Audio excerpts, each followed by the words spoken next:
2-3 वर्ष असा अनुभव येतोय. गेली 2 ते 3 वर्ष असा अनुभव येतोय की आपला आंबा US मध्ये जातोय किंवा इतर गल्फ कंट्रीज मध्ये जातोय आणि तिथे त्यांनी बॅन केलेली काही कीटकनाशक बुरशीनाशक जी आपल्या फवारणीत आहेत, त्यामुळे तो आंबा इथे रेसिड्यू सापडत नाही इंडियामध्ये, पण त्यांच्याकडे गेलं की रेसिड्यू सापडतो आणि ते डम्पिंग प्लेस नाही असं समजून ते आपल्याला तो आंबा रिफंड करायला लावतात, रिटर्न आणायला लावतात. आणि शेतकऱ्याचं सगळ्यात मोठं नुकसान तिथे होतं की आंबा पिकवलाय, अगदी आत्ताची चर्चा झाली की फळमाशीतनं तो वाचवलाय.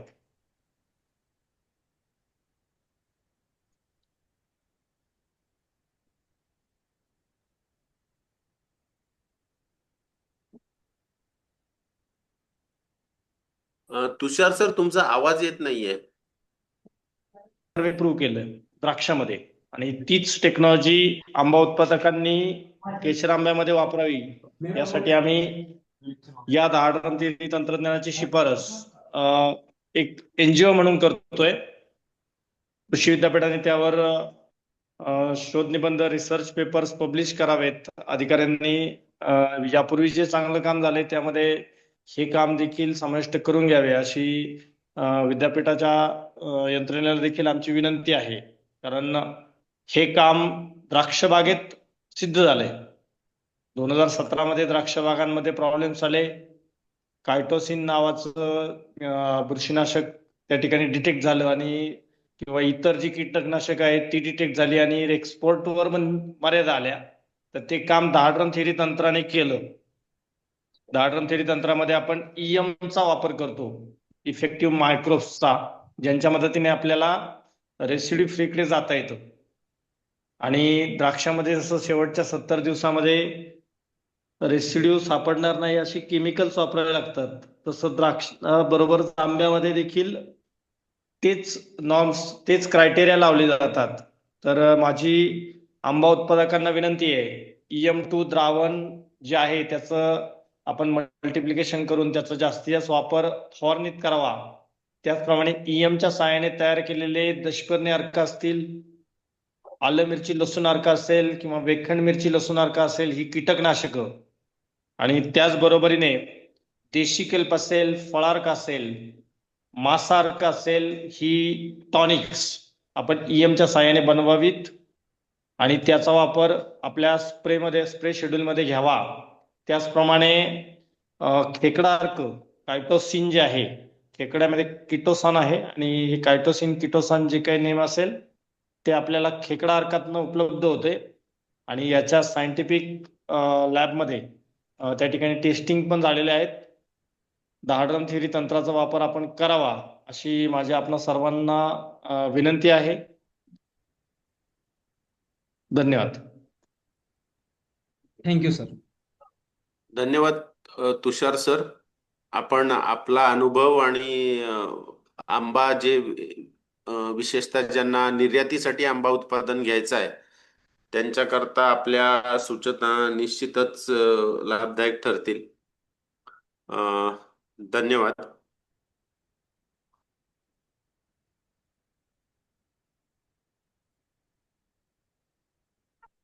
तर आज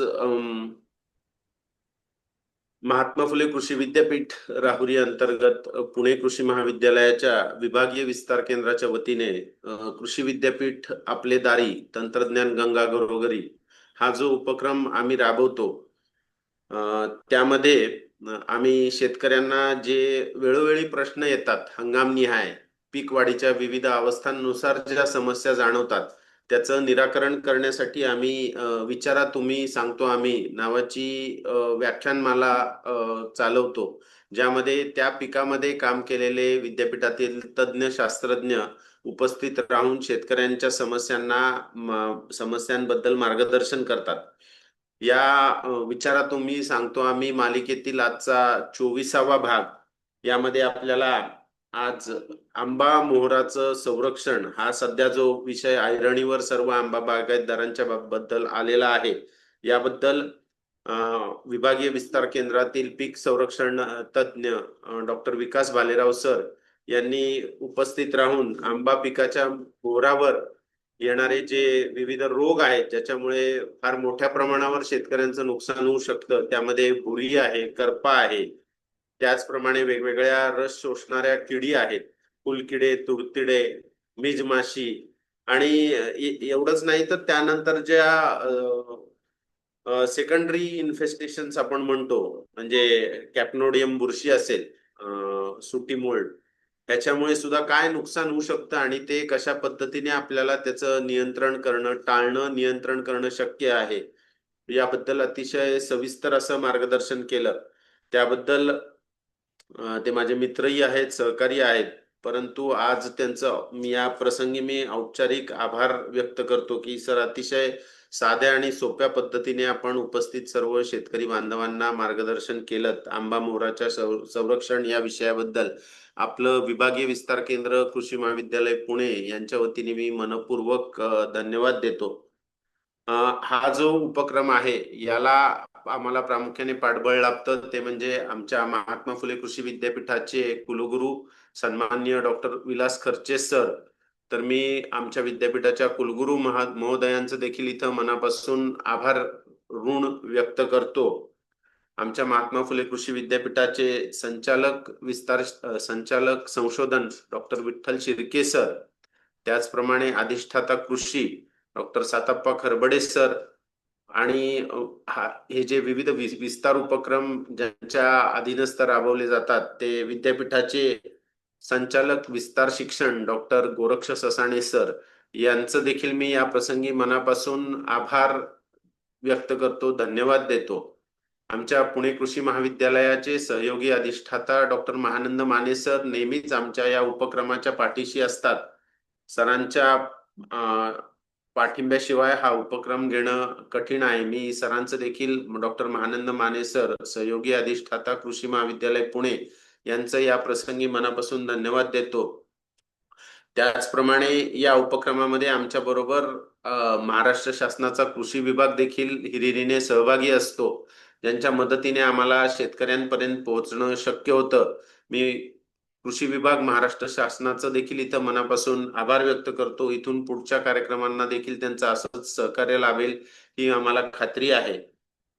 त्याचप्रमाणे जे सर्व शेतकरी बंधू भगिनी आज मोठ्या संख्येने उपस्थित राहिले, त्यांनी स्वतःच्या शंका उपस्थित केल्या, शंकांबद्दल मार्गदर्शन मिळवून घेतलं. आपल्या सहभागाशिवाय या उपक्रमाला काही अर्थ प्राप्त होणार नाही. आपलं सहकार्य आणि सहभाग इथून पुढे देखील या उपक्रमामध्ये राहील अशी अपेक्षा व्यक्त करतो. आपलं सर्व शेतकरी बंधू भगिनींचं पण मनापासून धन्यवाद देतो.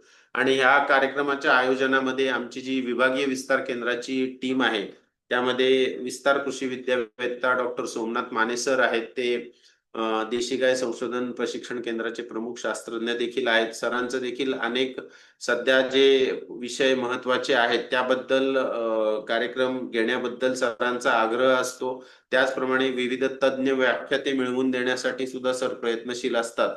मी या प्रसंगी डॉक्टर सोमनाथ माने सरांचं सुद्धा आभार व्यक्त करतो. माझे सहकारी डॉक्टर विकास बालेराव सर यांचं पुन्हा एकदा आज त्यांचं वक्ता म्हणून आणि कार्यक्रमाच्या आयोजनामधील त्यांच्या सहभागाबद्दल देखील पुन्हा एकदा आभार व्यक्त करतो आणि आजच्या कार्यक्रमाचा सांगता झाली असं जाहीर करतो. सर्वांचे मनापासून धन्यवाद, आभार.